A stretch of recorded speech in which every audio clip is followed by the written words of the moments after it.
గవర్నర్లకి బిల్లులు మీ దగ్గరకు వచ్చినప్పుడు 10 రోజుల్లోపు అదే నెల రోజుల్లో పరిష్కరించాలి, మ్యాక్సిమం 3 నెలలు రివ్యూ, ఇదైతే అంతకు మించి ఉండటానికి వీలేదు సుప్రీంకోర్టు ఇచ్చినటువంటి ఉత్తర్వులు.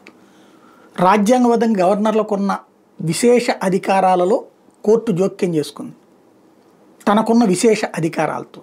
Very good. మరి ఇక రాజ్యాంగబద్ధంగా దానికి ఉన్న బాధ్యత నెరవేర్చదా? ఇప్పుడు 100 సంవత్సరాలు పట్టింది అయోధ్య తీర్పు రావడానికి. అట్లాగే నిర్ణయం మాట్లాడింది కోర్టు, శాసనసభ చేసిన తీర్మానాలను ఆపే అధికారం మీకు ఎవరు ఇచ్చారు అన్నటువంటిది. ఎవరు ఇవ్వలేదు, రాజ్యాంగం ఇచ్చింది దాన్ని రివ్యూ చేసే అధికారం. కానీ దాంట్లో తమ విచక్షణ అధికారాలను వాడారు.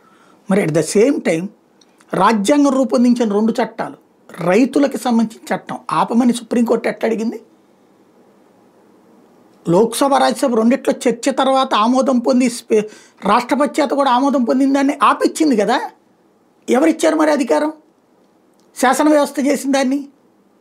అంటే విశేష అధికారాలు వాడేశాం. నెంబర్ 1.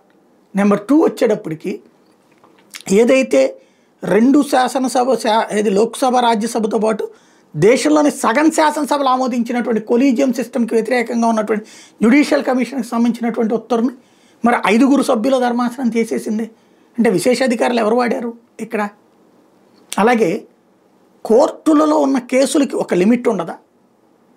ఏడాదిలోపు, 6 నెలలలోపు, 2 ఏళ్లలోపు పరిష్కారం కావాలని ఏళ్ల తరబడి, దశాబ్దాల తరబడి, చివరికి ఆ కోర్టులో కేసు ఉండగానే చచ్చిపోతున్నారు కూడా మనుషులు. మరి వాటి గురించి ఏంటి?